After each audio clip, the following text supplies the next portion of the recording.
Hi, this is Scott Ware, the publisher and editor of Radiance Magazine, which can be found at radiancemm.com. I'm interviewing today someone who really pulled off something really incredible recently, Neil Gaur of Portal to Ascension, who just had a 5-day summit with some of the biggest luminaries in the business, in the field, I should say, because we're moving much more, I think, from business models to field models, maybe. Welcome, Neil. Thanks for being here. Thank you for having me, brother. Absolutely. Portal to Ascension now I know has been around for, what is it, almost a decade? We started in 2006 is when the group was started. 2008 was when the group was changed to Portal to Ascension, and our first event was in 2009. So it's 11 years now. Awesome. Okay.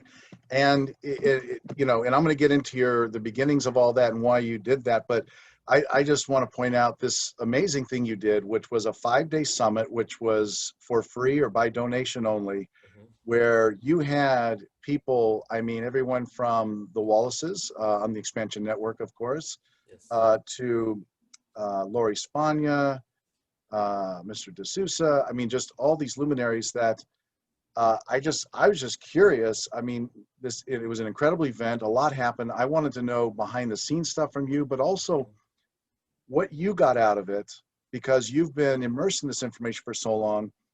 And you wanted this to be an inclusive event with a lot of positivity and empowerment. Do you feel that you achieved that as well? Yeah, I definitely feel like we achieved it. And you were there in the beginning for the intentions, right? Yep. So the intentions that we all set in the beginning literally manifested throughout the entire 5 days. And the intention was unity consciousness. It really exceeded my expectations.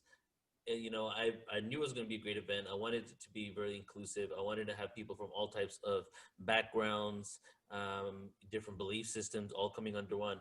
But so whatever I outlined really from the beginning is really how it manifested. And the fact that everybody just had everybody's conversation was based on the foundation of unity. That was what I kept saying throughout the entire 5 days, and it really seemed like that was exactly how it manifested.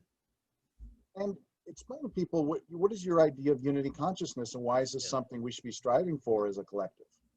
Well, right now, like as you and I both know and can probably tell, is that there's a lot of division in the world, right? Yes. And whether it's now we just have more of a way to express our division, or we are just becoming more divided as a culture. I'm not too sure which one it is, but something is definitely happening, and we can see that people are really going into belief systems based on their ideology and keeping around them people that really validate their own belief systems. And then you can even go into social media and the algorithms and how they put you down rabbit holes in order for you to basically be lost into one train of thought that keeps validating that same thought over and over and over. And so the system is created in order to do that. Divide and conquer has been done technologically very well. So I've been noticing this, and I've always kind of seen, when you come from one extreme or another extreme, normally you're coming from an emotional trigger or a reaction, and therefore it might be based on some reality, but it's not really, you might not be expressing it correctly because of your trigger. So when you have the neutral stance, you see that there's truth in both sides, and that's what Portal to Ascension really represents, is looking at the similarities and the truths that we both share and what we can create together. So this event was just that, many of these speakers maybe have never even presented together before or wouldn't even want to, but everybody put that to the side in order to come together for one common cause. And I believe that common cause is our humanity, Yeah, exactly. I remember when I first started encountering this tribe, this kind of community, this kind of conversation, I remember being surprised that in the same conversation we're talking about ETs and channeling and getting this information, this wisdom from extraterrestrials and all the other words we have for them. And I remember thinking, what does meditation have to do with disclosure? What the Pentagon is releasing with crazy amounts of footage of UFOs. What's that about it? And yeah, again, what does that have to do with my meditation? What does that have to do with being emotional, with being triggered or not? Yeah. So when I first got into this too, I kind of found it very interesting that many people that are into spirituality and consciousness and meditation and yoga are into the extraterrestrial thing. And even when it comes to the nuts and bolts component, which of just the UFO disclosure, the government cover-ups, whistleblower testimony, even within there's this aura of consciousness and spirituality.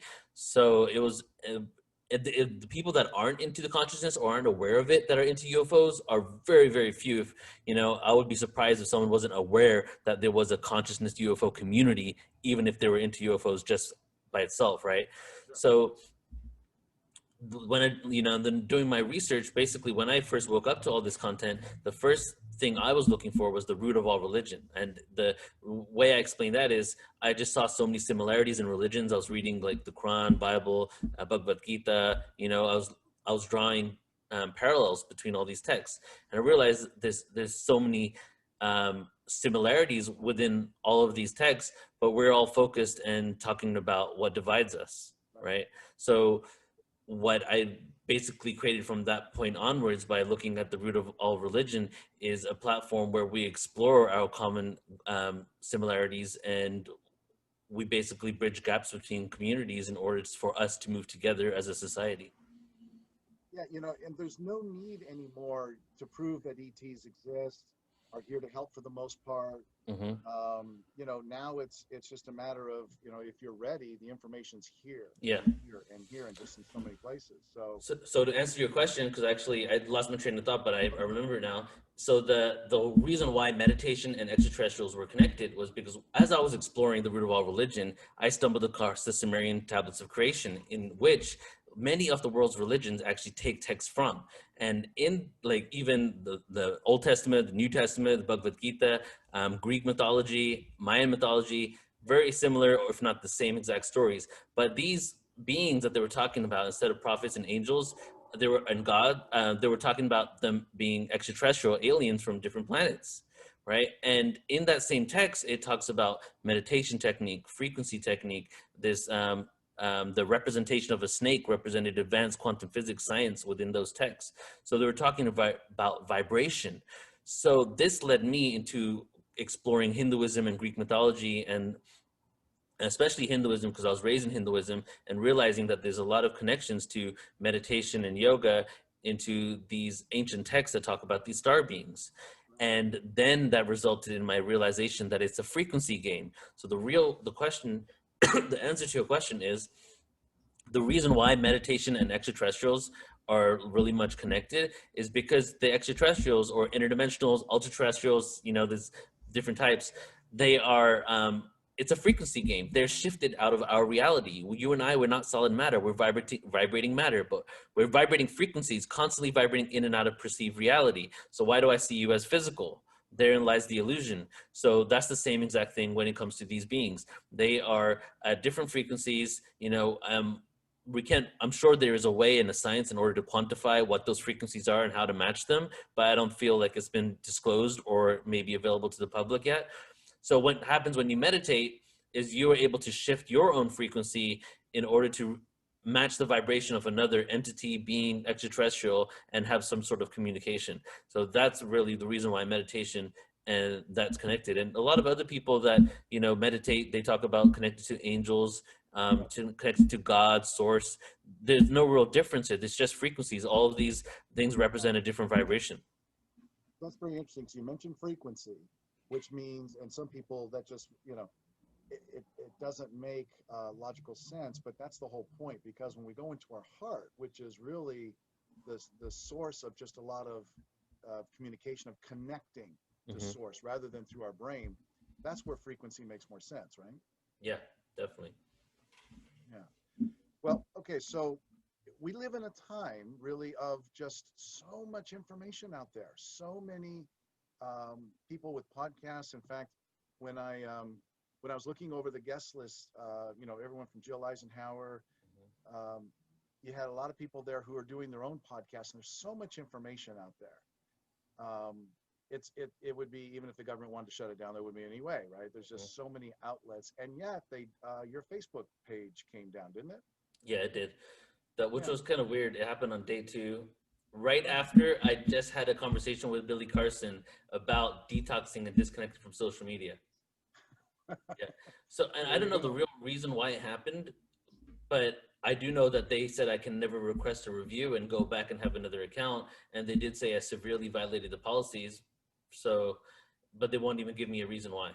And Facebook is a so-called private company, and yet, yeah, they have their own thing going on as far as determining Yeah. what's up, what's down. But overall, I see that there's just so many outlets, so many ways to get the information out there.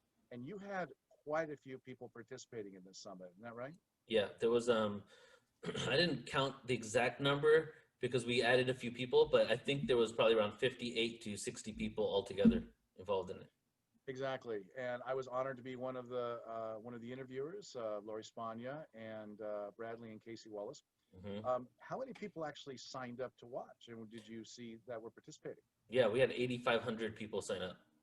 That's Yeah, great. which is pretty cool. And I procrastinated, so a little behind the scenes on it, right? Yeah. I did procrastinate because I put the whole thing basically together myself, and it's it's as intense as the live production, especially if you're doing it yourself. Because don't forget, like there's actually there was 58 speakers, but then there was 14 MCs, and then there was another 5 admins. So that's around 75 to 80 people involved in this that I need to make sure that everybody comes in and out at the right exact times. So just the amount of follow-up emails, and then to balance not harassing speakers that are already busy with other projects, but to also inform them enough to make sure that they come in time for this event. You know what I mean? So I really had to do that as well.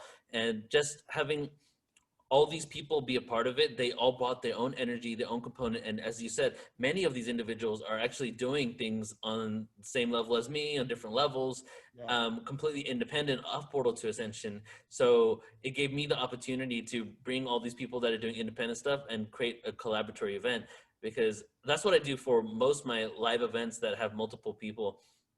Is I really try to figure out who I can bring on board in order to make it a collaboratory event, and then also make it mutually beneficial. So the hosts, like you have Radiance, you are the director and of Radiance Magazine, and then we have um, all these other hosts from different podcasts that were there as well.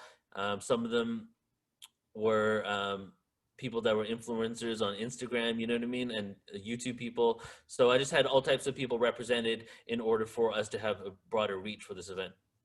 Well, and I mean, and you did it for free. You offered it for free, and people could donate if they want, and as did all these other people. And a lot of these people have Patreon accounts, as does Portal to Ascension. Yeah. Where can people donate to you, whether it's $10 or $20 a month? Where can they do that?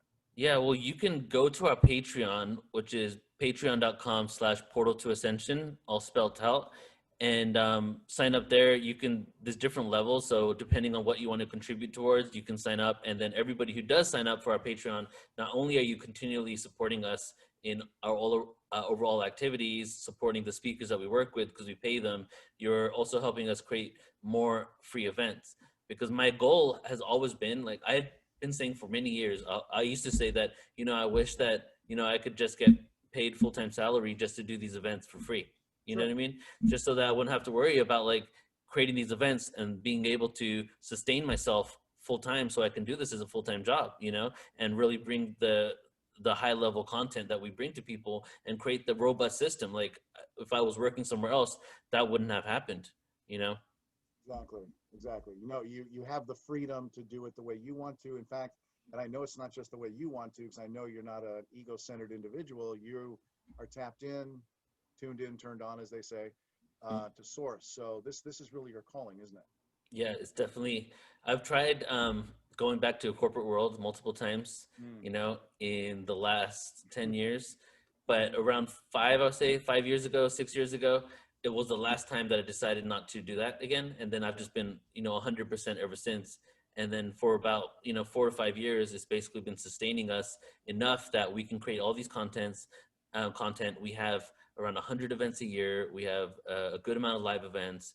We're now creating international tours. So our first tour was supposed to be this year in November, but to the Yucatan, but we're changing it because of COVID to next year.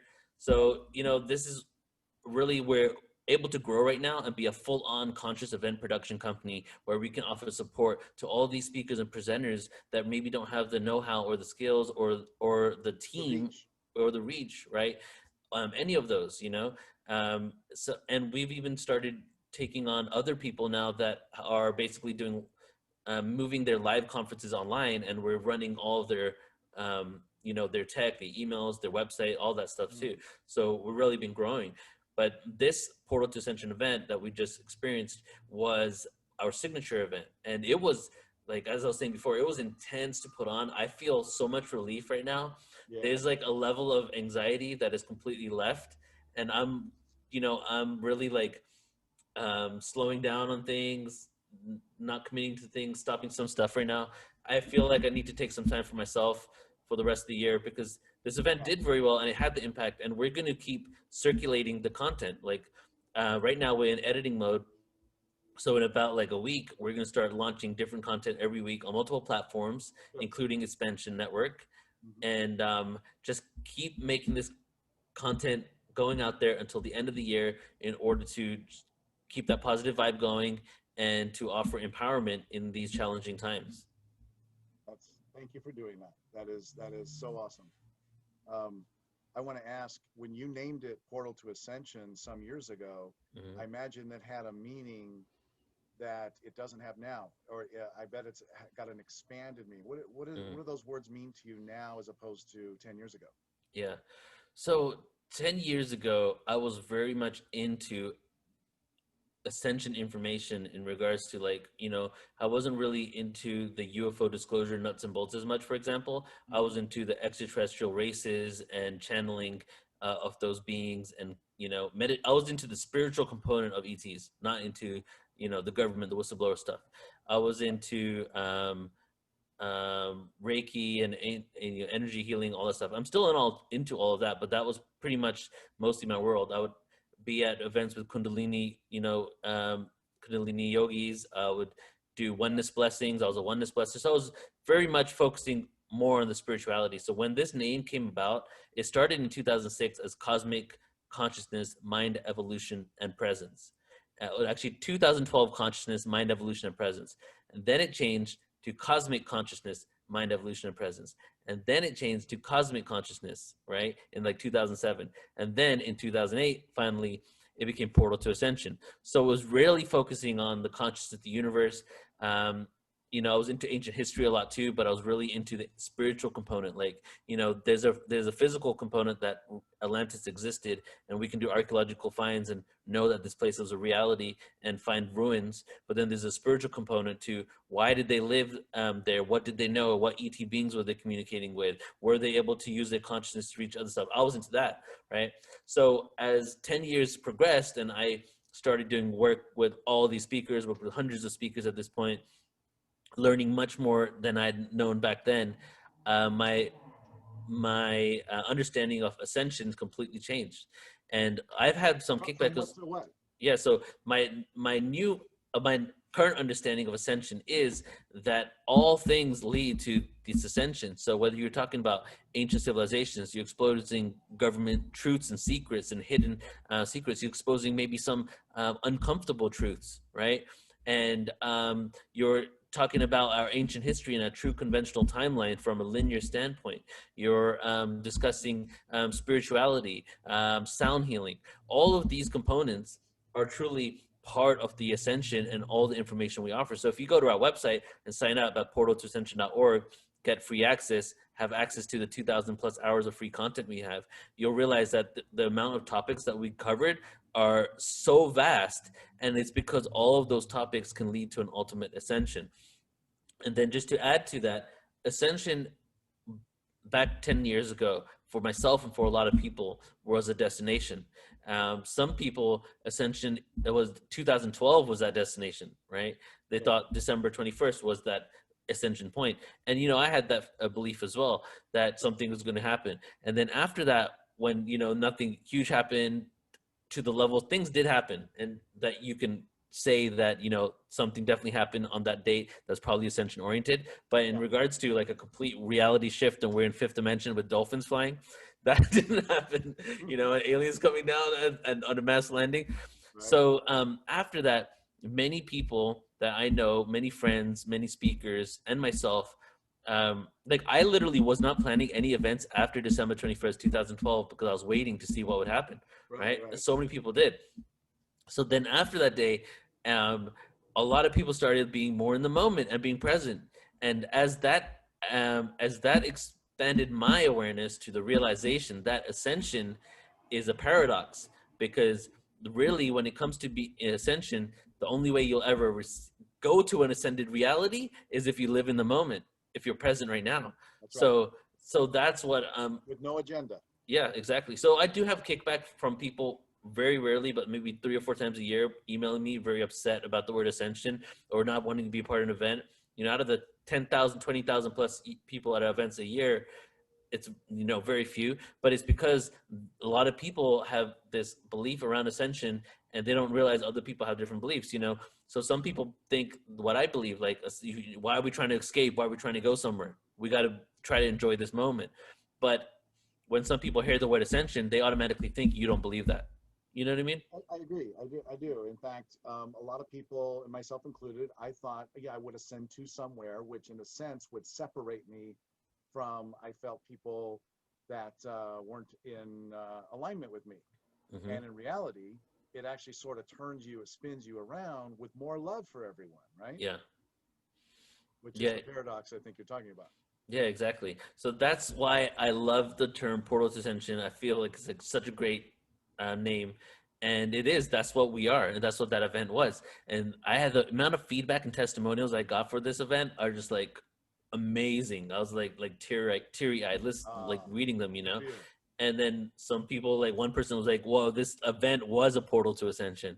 You know, like 5-day liftoff into that their awareness, and people are vibing off it even still to till today. Excellent, excellent. Mm-hmm. You feel there are two camps in of people, maybe even a third one in between. It's a combination, but one where, man, we've been listening to. Okay, first the disclosure of people as far as we got to get the truth out. We want to know what the government knows. There's these flying saucers we capture. What did the aliens they captured tell them, or what did they get from them? Then you have this other camp of people who've been listening to Bashar and Seth for Yeah. 30, 40 years and have been getting having contact with aliens in the form of these collectives that are being channeled, or whether it's Archangel Michael being channeled, Jesus, Mary Mm-hmm. Magdalene. You have those people who've been getting the information. And then I suppose there's an in-between group who are about both. Yes. Does Portal to Ascension attract both groups? Or is there a third group in between? Yeah, we attract both groups for sure because we work with all the people um, on different sides. You know, people that are just exclusively nuts and bolts to people that are all into the spiritual component. A lot of people that are into the spiritual component are really open to the nuts and bolts too nowadays. So it's almost like entirely merged. There was like a day where there was just like Bashar people that were just into Bashar, you know, but even Bashar now has done workshops on disclosure and government stuff, and people ask those kind of questions at these channeling events. When it comes to channeling Jesus, Mary Magdalene, I don't see the UFO community crossing over into that, but they do cross over into the channeling stuff. But a lot of them may have had that as a foundation before they found UFOs, nuts and bolts stuff, or they pick and choose a few channelers because they don't trust all of them, you know? Sure. And I'll give you a good example and of why they don't trust, right? Because the amount of people, for example, I know, right, that connect to their guides and angels and have had the message that Trump is good, both Trump is bad. Which one's reality? Whose guides are true? You know what I mean? So it's just like if you're coming up with a solution for like based on your own belief system is I feel is happening a lot of times and it gets in the way of that. So people in these communities see that and there's a huge split in the answers, right, from these people that are channeling. So they don't really gravitate towards that.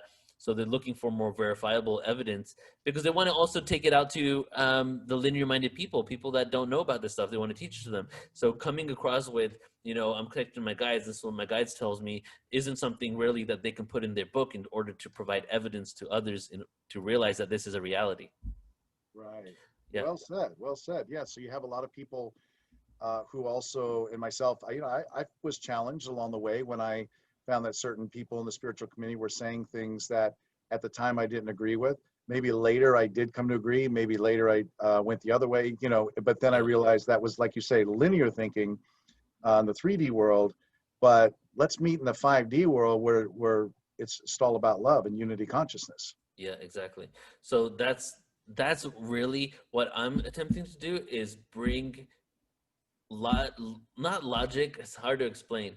Spiritual logic, I accept Yeah, that yeah. phrase. Yeah. Bring credibility to the spirituality. That's what it is.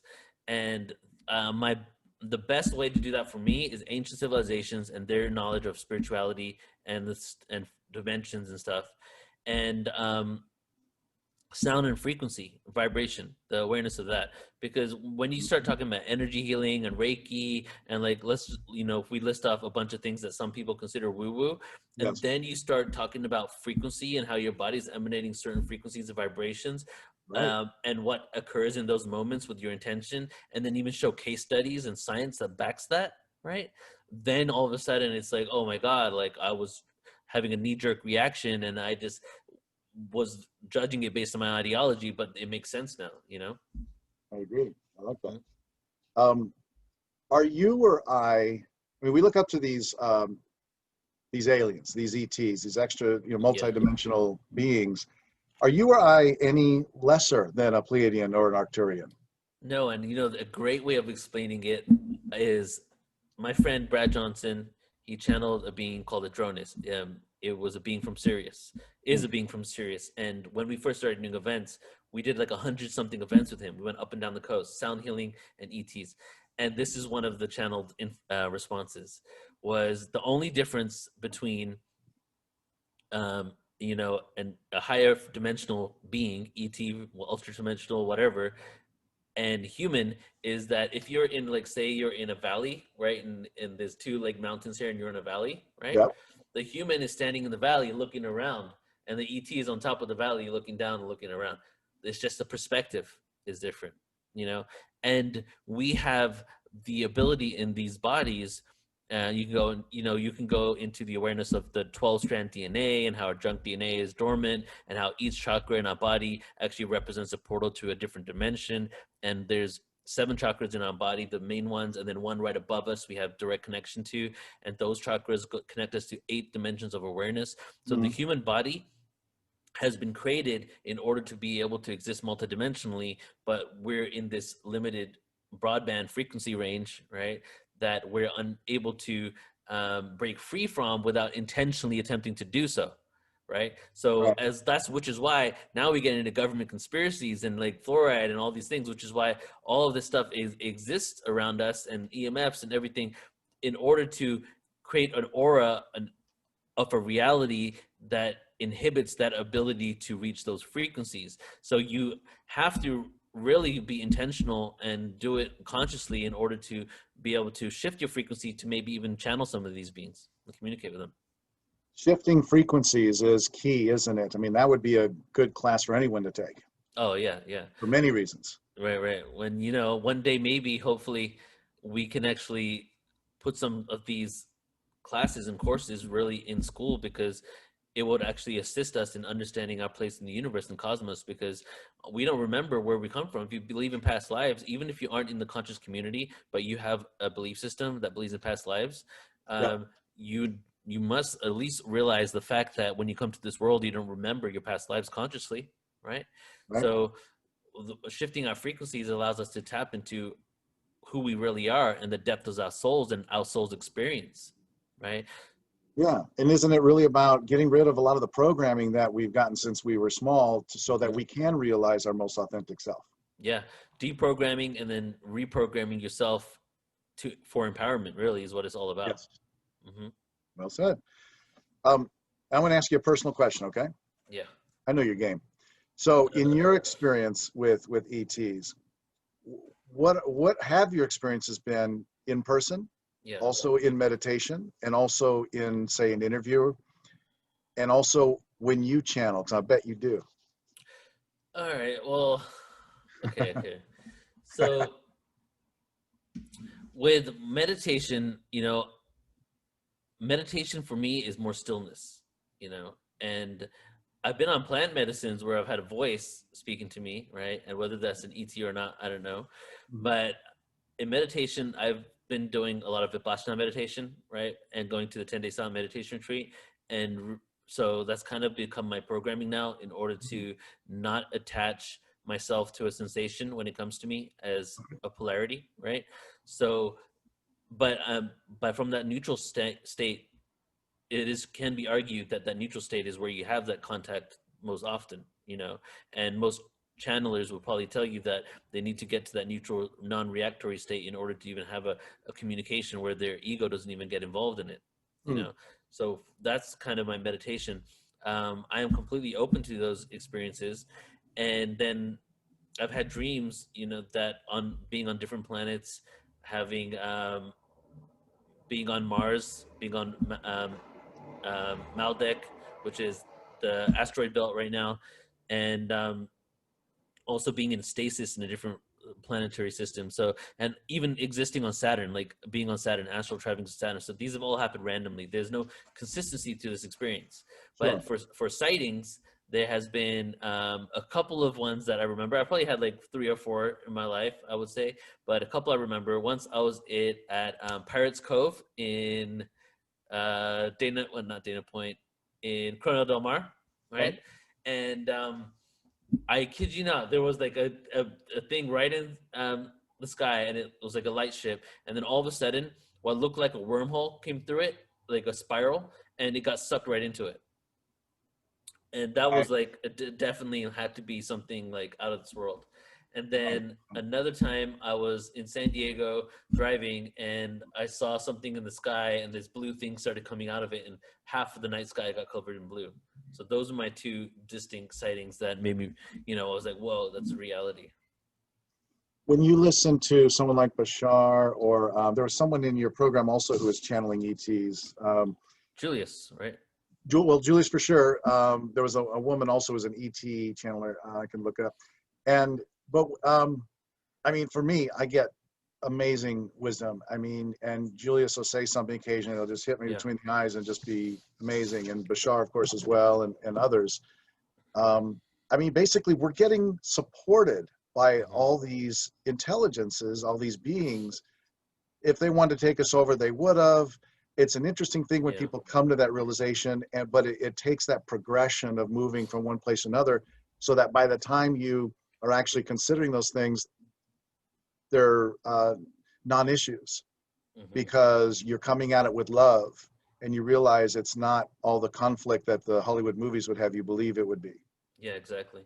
And you know, another part of our event and intention is to really to focus on the fact that they these beings and these crafts do not have to be a threat. And if you look at government whistleblower testimony, and if you look at what Tom DeLonge just did, the Blink 182 singer that has To the Stars Academy, in which he has NSA, CIA, other DoD officials with him right now, and they have they basically admitted that the government had a UFO program, the Pentagon program. And Right. if you look at the documentation, the reason why they had this program is because they said it was a threat, unidentified aerial threat, and they have now changed it from UFO because I believe the stigma, the negative stigma around the word UFO that in which they actually created, the CIA actually created, Yes. to UAP, which is unidentified aerial phenomena. So what they've been doing is focusing on the fact that we need to release documents and information that these beings exist, which they have been doing, and circulating one of the same videos over and over and over again, but calling it an unidentified aerial threat. And the reason why they're calling it a threat, when anybody asks them, you know, they've been on Tucker Carlson many times because Tucker loves UFO stuff and Yep. all types of other people. When anybody asks them, um, you know, what they know about this, they pretty much say nothing.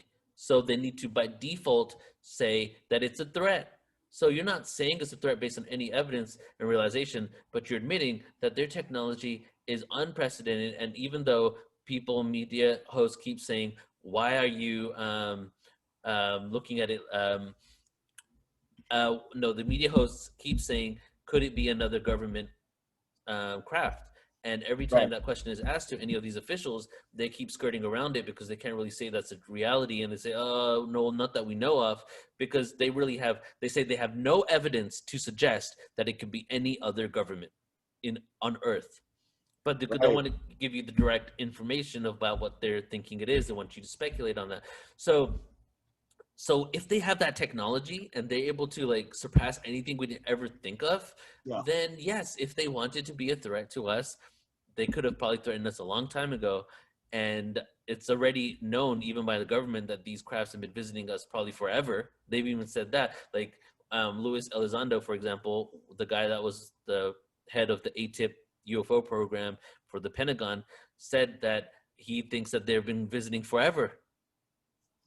You know, Yes, I so mean, why just during this time? Of course, and right. for those of us who have listened to these channelings, whether it's Michaela Sheldon and just all these people who bring forth this beautiful information, it's it it's amazing because it goes beyond just like seeing a therapist or giving yourself some therapy. Mm. It goes into all these dimensions of self-love. Yes. Because you talk about shadow work, you talk about going back and healing your inner child, and it's like, what some people might say, what does it have to do with ETs? And it's like, Yeah. they're Everything. they're here to help, and their caring, loving message cannot be misunderstood. Yes. It's just it hits that right note, and is so helpful, and Yeah. people have evolved and are better suited to be able to open themselves up to communication with them. Yeah, exactly. So basically, they have transcended a lot of these triggers that we have Hmm. as a society that will make us either be act in fear or react to them. Yeah. So the reason why meditation, again, this is another reason for meditation besides the frequency game. The Yep. reason why meditation, self-work, reflection, self-empowerment can all lead to open ET contact is because without having dealt with our insecurities, our mommy daddy issues, our trauma from birth, from all these traumas, and I can go on and on to like Yep. there's dark ones, all types of ones. If we react and respond to their existence from a place of trauma because of that, then we cannot have an open, friendly, transparent, um, you know, interaction, a relationship with them. And an example of that is just look at the way the world works right now. We have all the tools, we have the know-how, we have the technology, we have the ability to create the most utopian, amazing place on earth, including in that educational systems that allow us to deal with our emotional traumas so that we can be the people that deserve this planet, right? Yep. We have that opportunity to do it, but we don't. So why would they just come down when they know that we can do it, but we don't?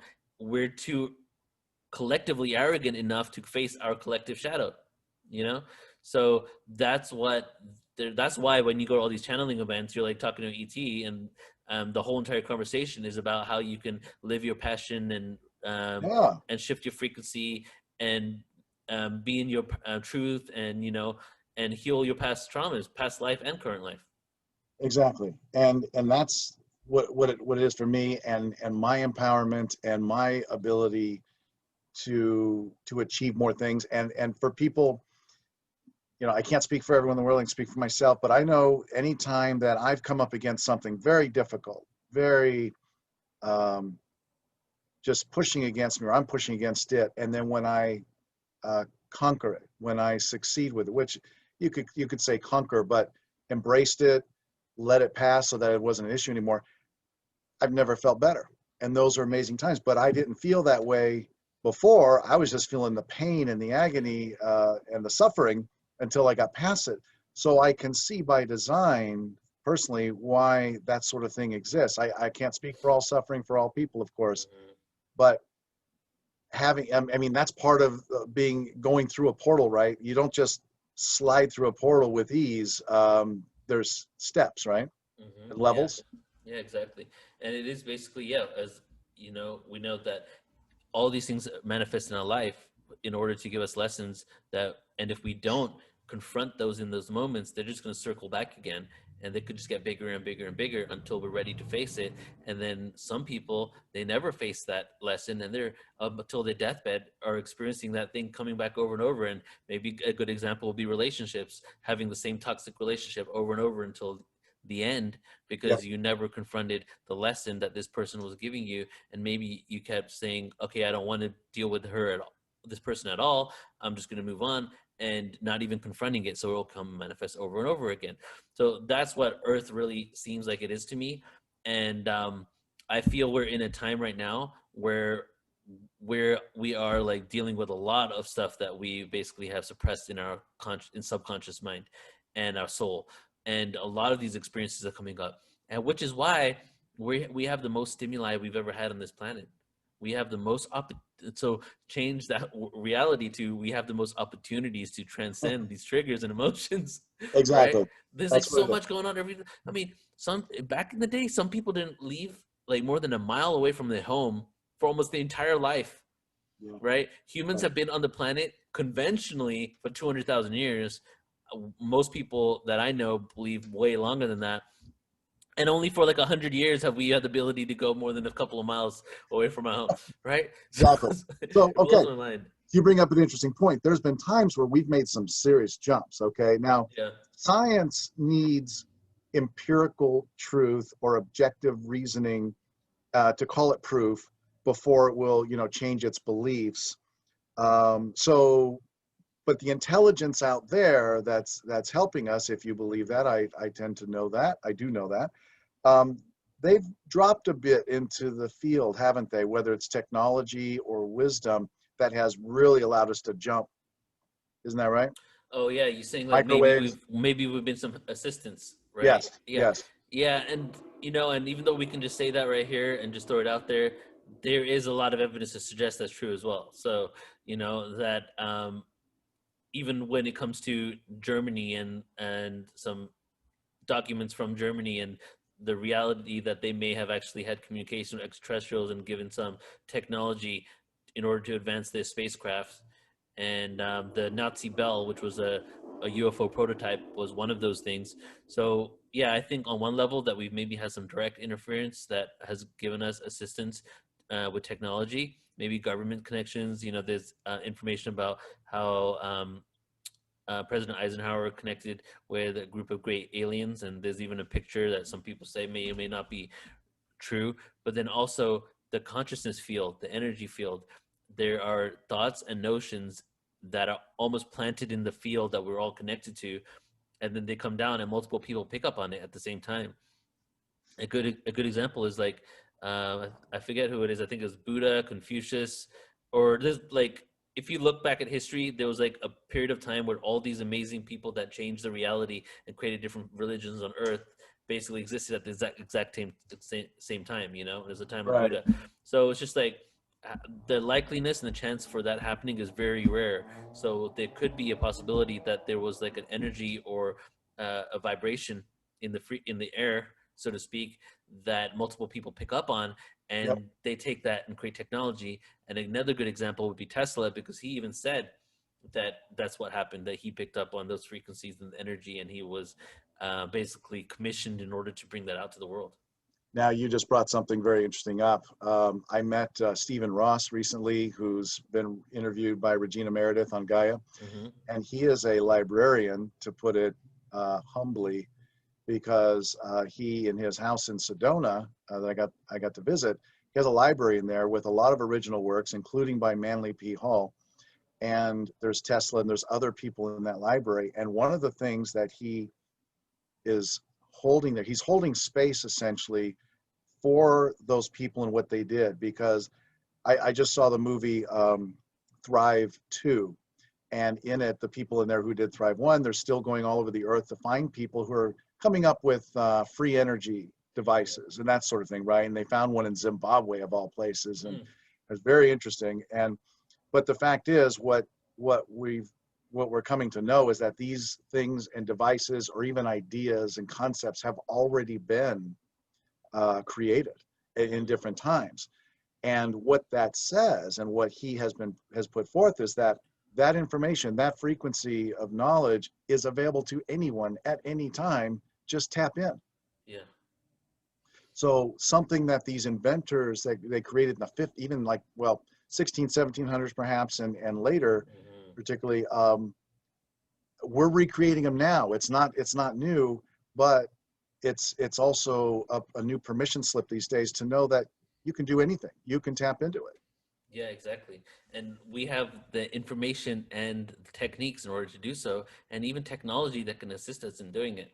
So I feel that we can eventually get into a reality, a world where we can actually start utilizing these and it being taught to us, you know, because once we start Yeah. to do this more intentionally, we can really change this world and all live in peace and harmony.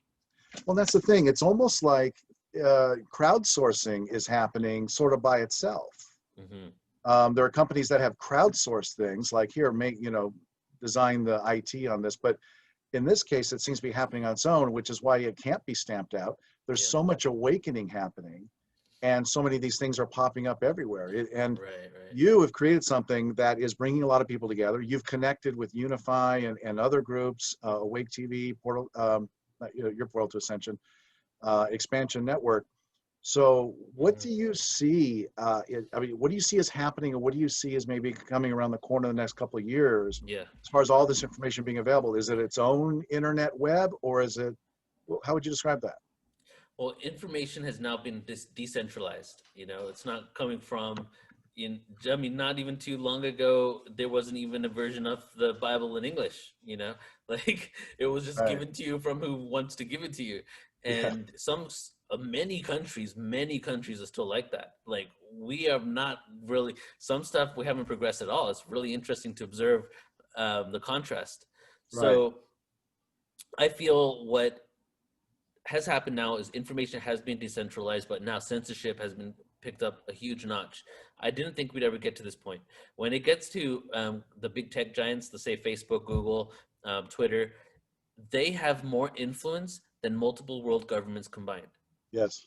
You can't be a private organization if you have more influence than world governments. It doesn't make sense. Like we need to figure out some sort of regulation, maybe tone them down, their influence a little bit, or they have to become a public commodity.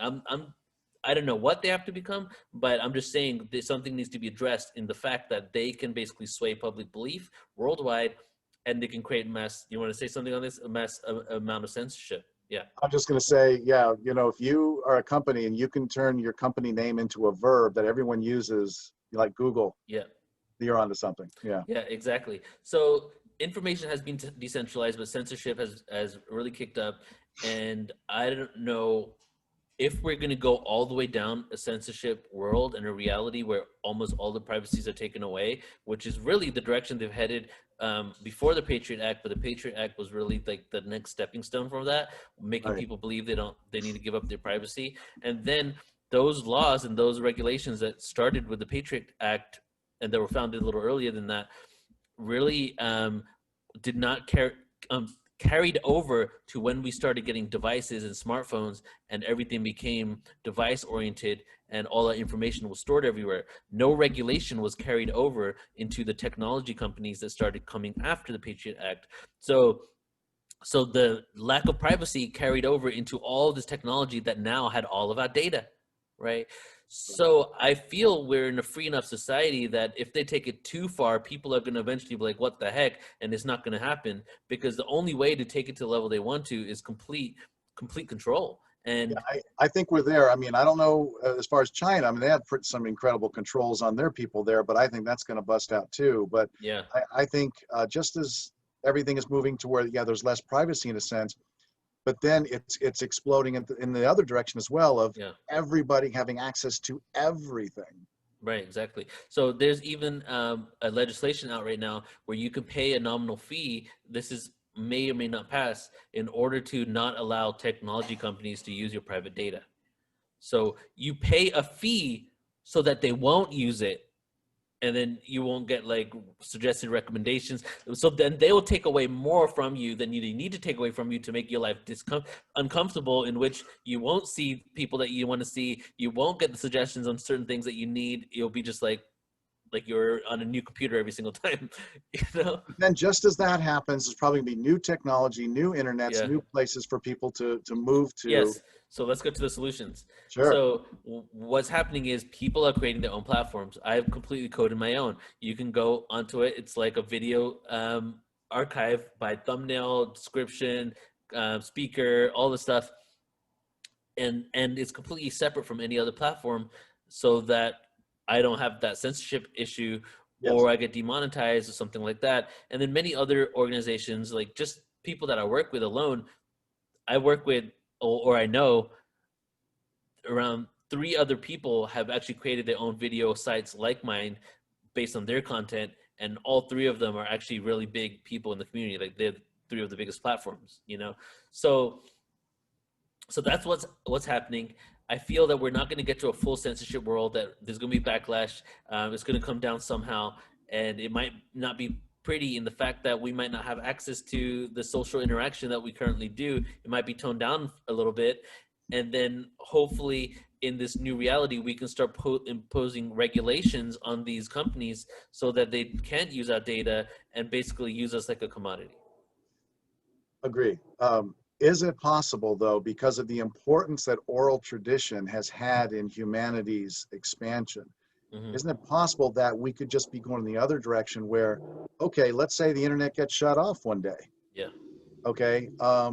Probably at that point, or whenever, we've already figured out how to be healers for each other, how to be Yes. artists and expressing things.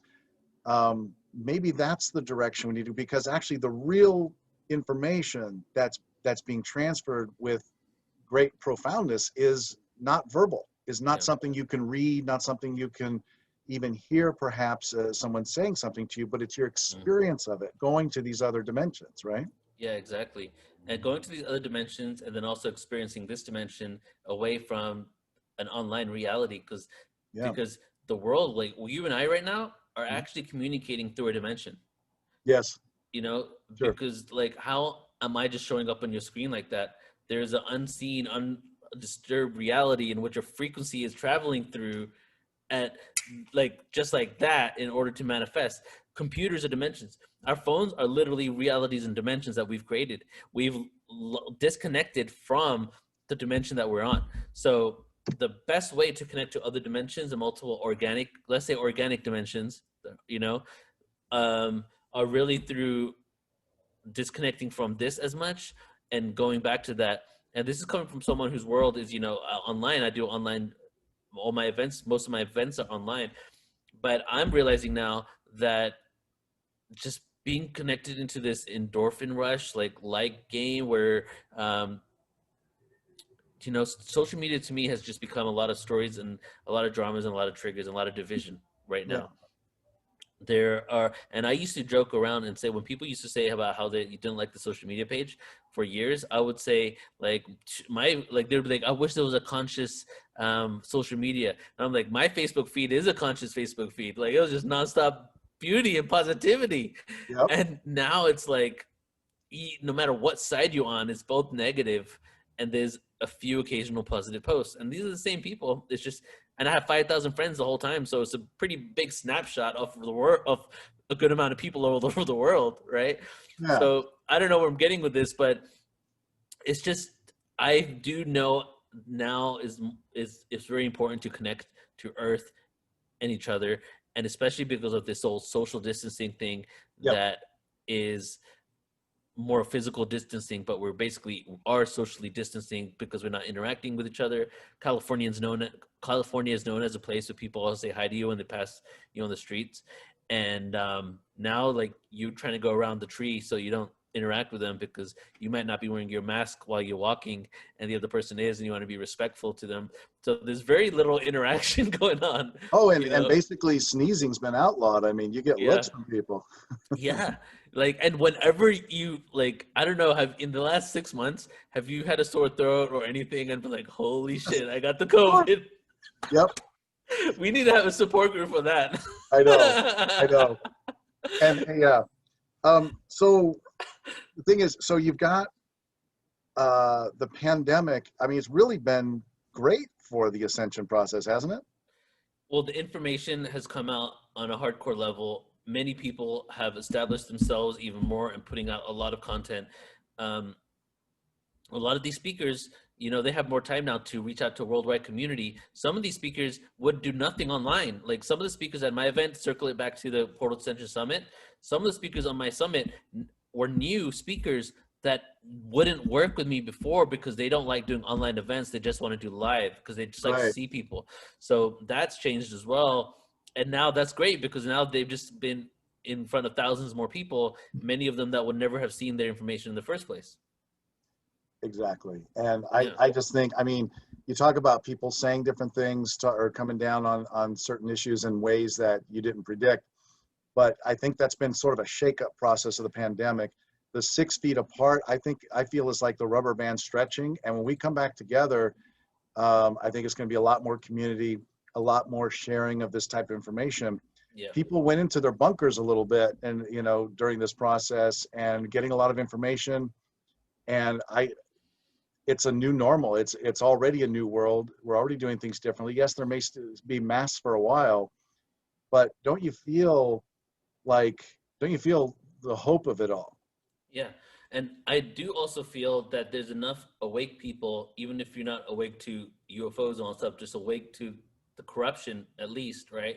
Right. That we can allow the system to be the same as it was before, that allowed us to get to a point where we had this amount of incompetency, like basically got to a point where we couldn't take care of our own people, right? So I feel that COVID definitely has exposed flaws in the system, the worldwide system, the economy. It like Right. just this one thing that could happen at any moment, at any time, completely floored the world economy. A random occasion that could happen at Yeah. any time, So Right. if that's the case, there's enough awake people to corruption in the world to be like, hey, you need to freaking do something, and we need to change the structure of government in order for us to be able to support the world and ourselves if something like this happens, and to make sure that, let's just say that people are dying, right? And to make it that we have things in place in order to lessen that blow, you know? Yeah, and every time we see a homeless person on the sidewalk and we want to do something and we don't, I mean, I think that can be indicative also of, yeah, what are we doing as a society, whether it's sex trafficking, whether it's Mm-hmm. racism, corruption, our water supply, all that stuff. Yeah, I think there's more hands on deck. We're not allowing as much of that to happen. We're Yeah. checking that, and I think there's more, obviously, a lot more we can do, and Mm-hmm. that's the challenge. That's as long as it comes from inspired action from us. Um, if enough of us are fulfilling our purpose, I think a lot of that's going to get handled, and just Yeah. not enough people are fulfilling their purpose. Yeah, exactly. And we'll see how everything looks like when the dust settles. But it's really interesting to not have any date on when the dust may settle. I think that's what's driving most people a little crazy, is no realization of when. Like if you said, okay, hey, this is the date and we're gonna stick to it, yes. But that's already happened so many times, and we have to keep pushing the dates back because of what's happening, right? That people can't look forward to things, they can't plan for their future. So it's Our, creating this aura of this where people can either freak out or they can take some time to reflect on why that is happening to them. exactly, because our ego self is frustrated with that sort of thing. We want black and white, finished, a closure before we begin again. Hmm. But the God's eye view, I think, I see, you can see the perfection of it. Yes, definitely. I do feel like a lot of the things that were corrupt in our system has been exposed. Now all we can really do is start healing it, and I'm really hopeful. I don't know how it's going to happen. I don't know if there's going to be a little more chaos before it, but I do Right. feel that this is definitely a stepping stone into the right direction. It's unfortunate that people have passed from this entire thing, but it definitely showed that we're not capable of supporting the human race on this planet properly, right? Right. So maybe we can start doing that. And what do you see? What is your vision for a world of unity consciousness? What does that look like? Yeah.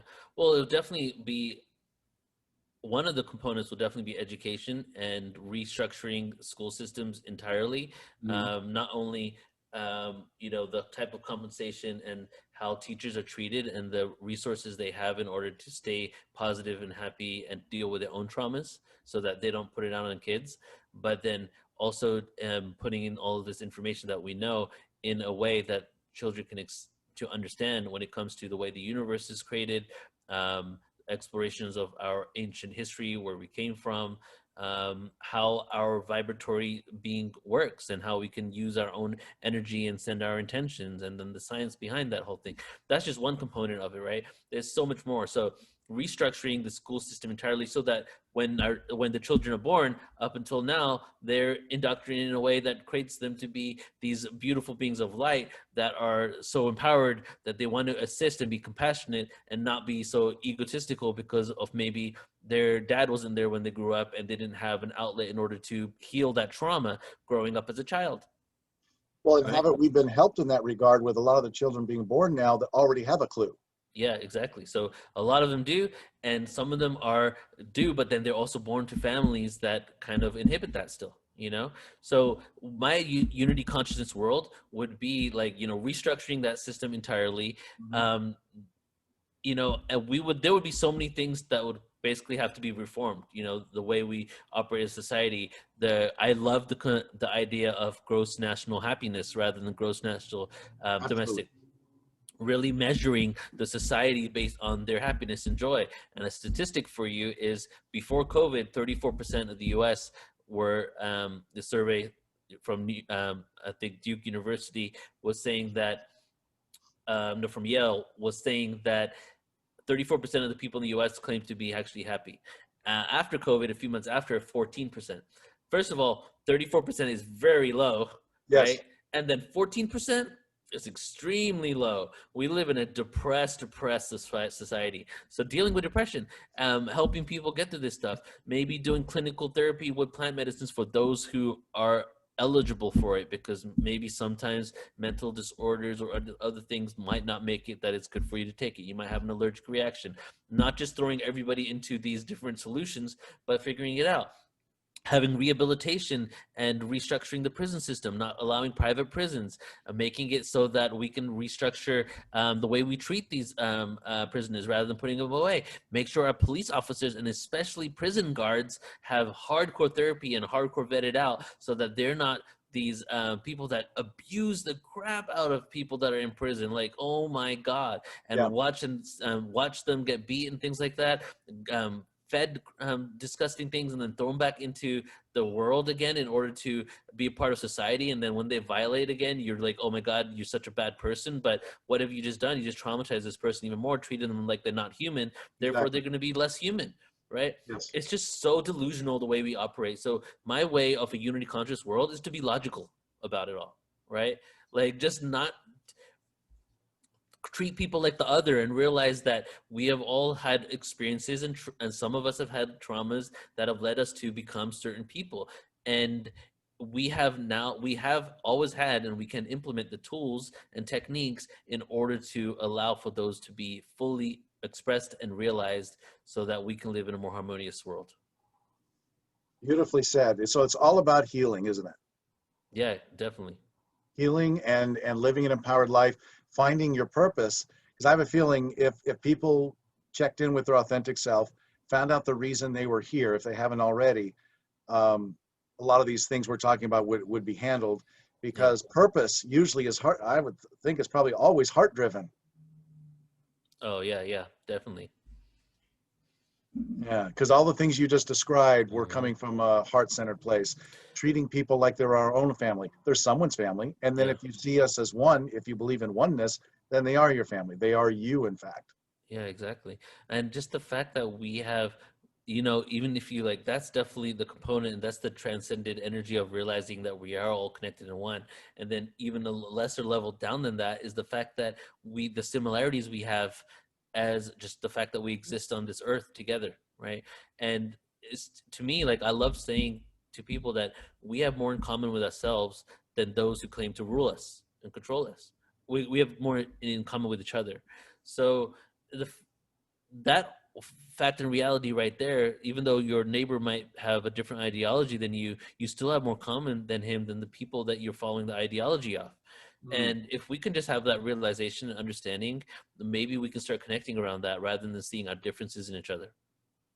I see a lot of that happening gradually, and I think some shifts happen somewhat with impact, but it's sort of a gradual slide away, say, from certain organized religion, Yeah. if that's what you want to do, and I did, to experiencing myself spirituality, which to me is non-denominational, not a belief system, just being in touch with myself, but knowing that I am an individuated part of God. I am God, and I'm the ocean in the raindrop. Mm-hmm. And when I interact with other people in the same way, unity consciousness, we're there. It's Mm-hmm. love. Yeah. Humans have a tendency to wait till the last minute for a lot of things. And when Mm. it gets too bad, make a change. You know, you Yes. don't really try to work on, a lot of people don't try to work when they wait until all of a sudden they're getting bigger, right? Yeah. So that's almost like what humanity is doing with our experience on this earth. I feel that Mhm. we are literally taking ourselves, and this isn't like a judgment on humanity. This is how it was probably supposed to be. We were supposed to take ourselves to the brink of like we can't even go any further to this darkness and this duality in order for us to come back and transcend and understand the light. We basically are not picking up the pieces until we take ourselves to the brink of destruction, you know. Yeah. And now we're realizing that we are doing that, and so it gets to a point and still we have still certain comforts, and the sky is still blue in some places enough for us to not collectively do something on the planet. But we are eventually getting to that place, and part of that is, like, let's say the division. Many people have lost family and friends over politics lately. Like, relationships have broken up over this stuff, you know. And now it's getting so divided that the only way we can come back is back to the unity, you know. So I feel like we're at the utmost epitome of the division, that something's going to happen soon. Some light's going to be shed on something, and we're going to be coming back to unity, and that's my hope. I believe it. I believe it's going to happen. Yeah, I don't know if it's going to be a big flash of light or anything as dramatic Yeah. as that, but it's almost like in all things, though, hasn't this pandemic, as far as if you know, the intelligence out there that wants to help alter our course, that 7.8 billion people came here to be born at this time to Mhm. experience. The pandemic's probably been one of the gentlest things that could have happened to create anything like this. Yeah, exactly. You mean to create an opportunity for people to have time to reflect and to do some inner work. And change, and that's something that affected the whole Yeah, world. So yeah, we didn't have an asteroid coming towards us. We weren't yes, invaded by aliens all across the world. It was something like this. yeah. The first And time ever, the whole world focusing on the same thing. yes, Like, and even if you say, "Oh no, that happened before," but it really didn't. But even if you say it did, the population was never this amount, so it's really unprecedented anyway. You know, and so just what kind of energy are we creating, all focusing on that? Is there something going on in the ethers where we're even making it even bigger because of that energy? You know, right. so those are my questions. But it's amazing that we're all focusing on the fact also that things have slowed down, right? Like almost in every single country, things aren't the same anymore. There's not as much stimuli anymore. Not So as much. without That's that, right. That's right. Not as much stimuli. And you mentioned that because you talk about that being a distraction from what's really important. yeah, exactly. Yeah. And I used to think that we needed some basic needs met in order for our to have the opportunity to look within and make some real change, right? Right. And But there's a little bit of a noise outside. Can you hear it? Should I close oh the? no, I'm fine. We're fine. Okay, cool. It's not So bad. I used to think that people would need something in order to have their basic needs met, and I thought that UBI, Universal Basic Income, might be the solution to that. Right. And because ultimately, it's not free money. The government makes a lot of money on the fact that we exist. Wall Street and all those people, just the fact that we exist, we're traded on the stock market, our social security number, So Yeah. having something back for the amount of time and energy that we put back into the system in order to keep this going, I thought was the solution for people to have more times to focus on relationship and to focus on, Self-care. yeah, exactly, on themselves. So I didn't know when that was going to happen, but that was my belief. I knew that even the conscious community is split with UBI, so I really never expressed it too much. And then what happened instead was COVID. COVID did the exact same thing a UBI would have done, but Yes. it's a different thing. It stopped everything world, and it didn't just do it for one country; it did it for the whole world. Yes. So I was like, whoa, that's really interesting. This is the time where we're having that reflection, and we are literally like, there's been prophecies about the collective dark night of the soul, the 3 days of darkness, where everybody's having a dark night of the soul. It didn't happen maybe as metaphoric as it was explained in those prophecies, but Yeah. I think this is what is going on right now. We all are having that dark night of the soul, and some people are staying within it and not being able to transcend out of it. But I feel Exactly. many people are actually learning the lessons from it. Yeah, you're going through, if you want to say you're going through the hero's journey, and you go through the dark night of the soul, and you see people that are camped out there for a while, but you just keep passing them by. Mm-hmm. Let me ask you this. This sort of, I don't know if you want to call this advanced. Some people believe that we don't have to do the hero's journey anymore, that we can just step into what we want to step into. What do you Yeah. think of that? Yeah, I actually feel every reality is possible, and there are many cycles within cycles occurring now. And some people are stuck in the karmic cycle, and other people walking right by might not be. You Right. know, um, I don't know how the dynamics manifested it. Maybe the Urantia book might talk about it because it has like the science behind it all. But Dolores Cannon said that basically in World War II, when the atomic bomb was dropped, there was a call out to the universe. Before World War II, many bloodlines, many ET races would incarnate in specific bloodlines to have that experience. For Mm. example, the Hebrew bloodline was predominantly races from Arcturus.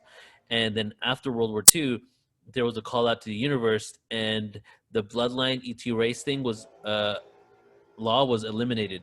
Now there was such a need for people, and that's why the population skyrocketed after that too. A lot of these beings were coming in, where now you could come, any soul could incarnate into any body, right? Mm.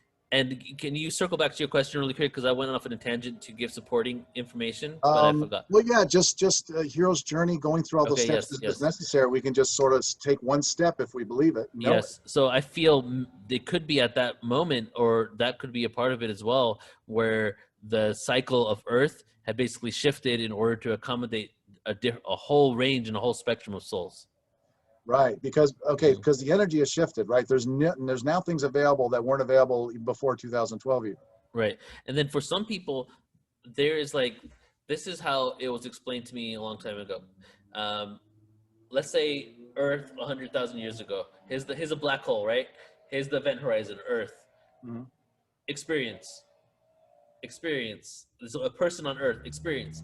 And then Yes. it gets closer and closer to the center of the black hole, experience. Lesson. And one thing that took you a lifetime to learn, you're experiencing every other week now in Yes. this life in order to transcend, because we're getting to the singularity, which is the center of the black hole, which is the entrance to the next dimension. I believe it. It feels things are faster now. Right. And some people are not a part of that cycle at all, and they're just coming in as agents in order to assist people, but they were never part of it, but they're just plants here doing the job as ETs, angels, whatever, right? And then there are those that are in the Cable talk cycle. show hosts. Yeah. Right. So we have all these actual guides that are actual people that are our Right. friends and family that don't have to just be etheric, that maybe aren't even a part of the karmic cycle that we're a part of. So I feel that there are many possible realities, and another thing would be that there's a possibility that many timelines have converged into this one, which is why there's so many people on the planet, because many different souls from different timelines have come here to experience this, which is why there are many different timelines for this Earth where different things were happening almost at the exact same time on the planet. It's because we all have different paths that we came from, because there are infinite Earths. So it's exciting to be alive right now. I definitely know it's exciting to be alive, and especially because a lot of the shift has hit the fan stuff is going on, where it's like, whoa, something's going to come from this. Like a lot of people have been saying something big is going to happen for a while. Something big has happened, and something bigger is about to happen, because everything's on pause right now, and it seems like things need to be reset. We're in the U.S. We're just one government out of so many. I've been doing research on other governments. Oh my God, complete collapses occurring. Sure. What is going to happen? you know? When you say something bigger is going to come, I mean, and when I hear that, I check myself, because there's that part of us that still has, I don't know, the hero story, fairy tale or whatever, that Yeah. Jesus is going to come back, or some, Michael's going to come. But actually, it's the Christ within us that's coming back, isn't it? Yeah. So that's the whole story of the revelations when Jesus was coming back. It was always a metaphor about the soul within, which is why Jesus Mm, said the kingdom of heaven is within. It was a literal representation of the fact that you are that. And Jesus was teaching people how to be like him, not to follow him, right? So the whole Christ consciousness thing, the whole thing about Jesus coming back in the book of Revelations is a metaphor for your own Christ consciousness coming back. And an example of that is if you go back even further into ancient texts that the story of Jesus came from, where you go to the text of Krishna, which is an older text in the Hindu saga, where Krishna was born to a virgin mother.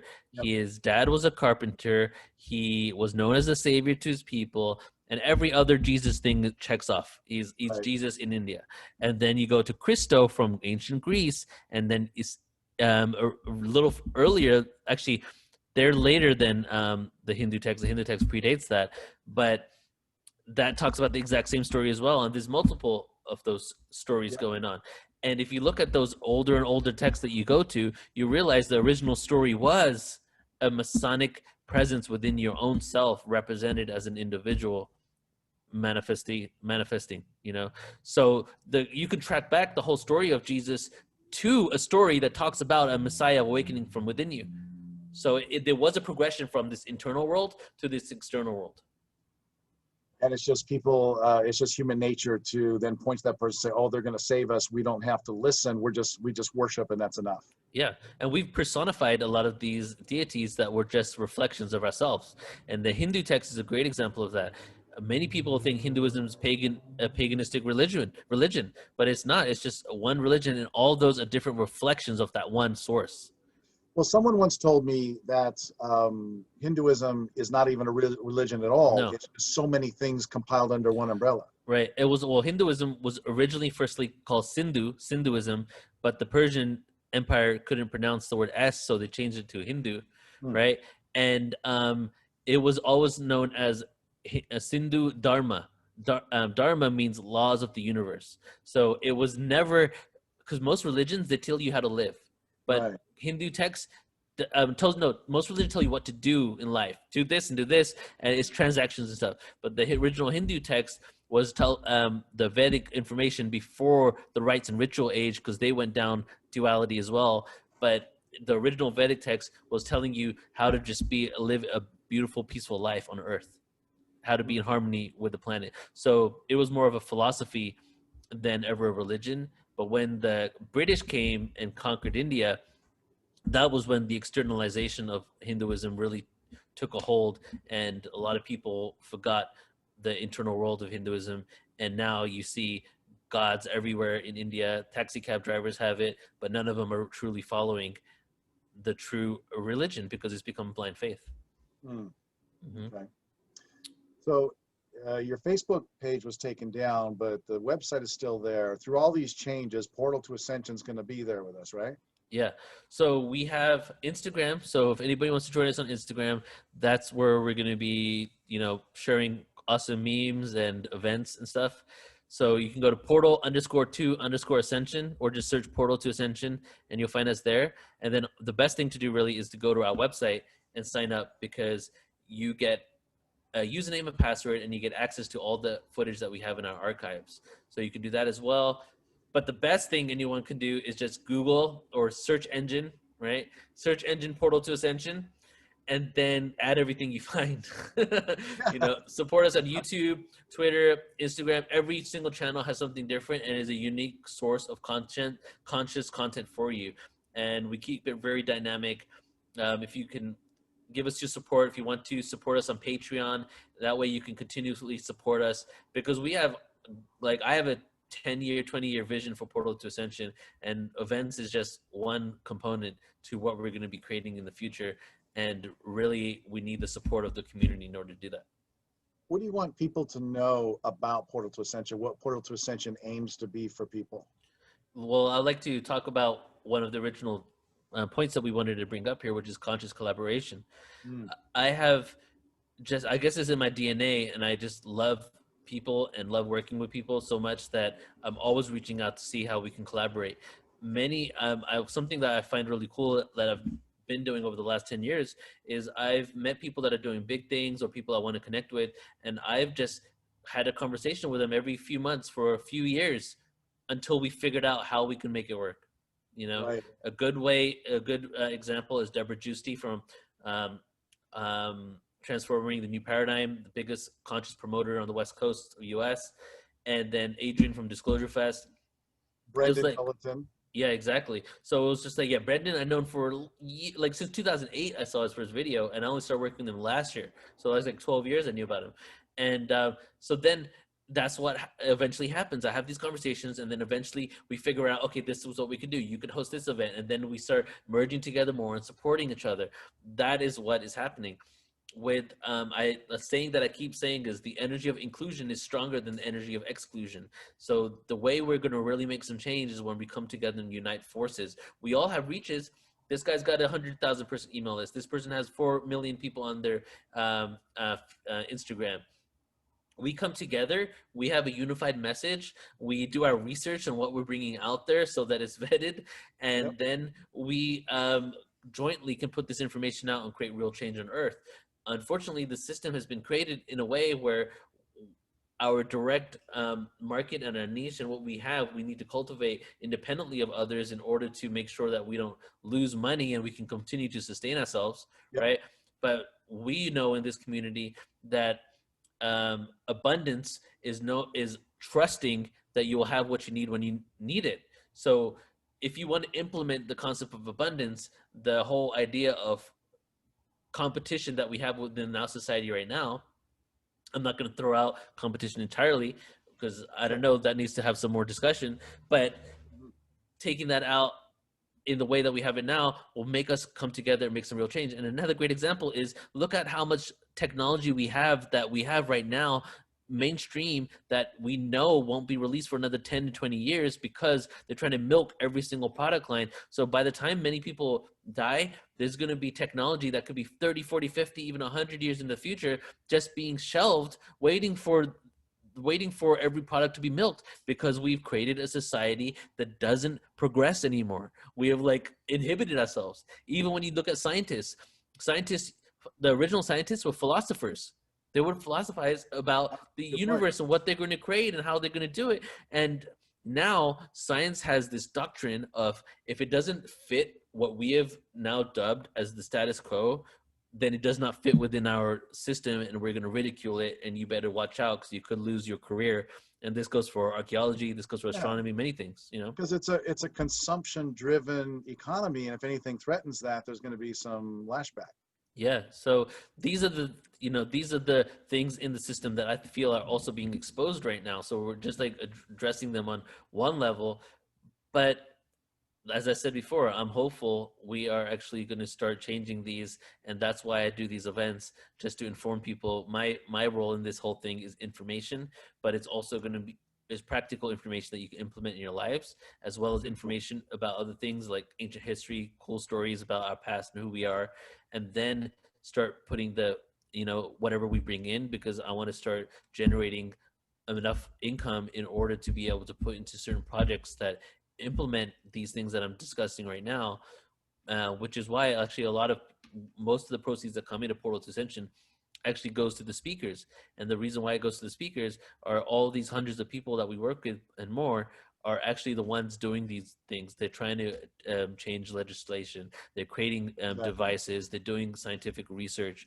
So by supporting Portal to Ascension, you're really supporting all these conscious speakers on different topics, from a person to travel to Egypt in order to go to archaeological dig in order to explore the anthropology behind a discovery there, to a person in San Diego in their garage trying to figure out how to create this free energy device, right? So Yeah. it's the beautiful thing that we've created, and I really feel that as we grow, we're going to have more impact. I have a vision of society in the future where we all just have Patreon accounts, and people are just giving, whether it's 10, 15, 50, whatever, and for doing what we do. Yeah. And what we do following our mission is seen as having great value. Teachers will perhaps be paid more, or just, you know, other people will be paid less in line with things. But however it shakes out, however it looks, I just think that that would be a valuable thing. Everyone have a Patreon account, so that people who see the beauty of what you're doing and your purpose can just give, can contribute. Yeah, exactly. And that's what's happening with decentralization now. You know, Yeah, people can support people directly, and it's growing. Patreon's growing right now, especially because of COVID. exactly. And when I asked you a few seconds ago, a few minutes ago, about uh, what Portal to Ascension is to people, I have an answer that I'd like to give, and that is, um, I believe what you do at a certain level has been brave, has been courageous, and has been illuminating. The people you bring through, I mean, they come through other places, or they have their own portals and everything, but you have their respect Yeah. and more, because they like to work with you and come through Portal to Ascension. It's like you said, you do have a vetting process as well. I'd like to know what that is a little bit. Sometime we'll have that talk. That sounds like a fun interview in and of itself, because there's got to be so many levels to that. But the information, I mean, you have, you know, Billy Carson. I mean, all these people that trust you, they've attended your events, I know in LA, and they work with you because what you're doing is so important. You are a portal to helping us know our highest and best selves, and to do that in this biosuit, on this earth now. And I mean, I could say so much more, but for all that, thank you. And your wife's soul, I Thank know, you. has a lot to do with things as well, right? Yeah, yeah, definitely. Yeah, we do this together, and then the live events is her big thing. She really manages the live events, the volunteers, and all that stuff. So it's pretty awesome that we basically do this full time together. We travel the world. We film documentaries at the Mm-hmm. places that we go.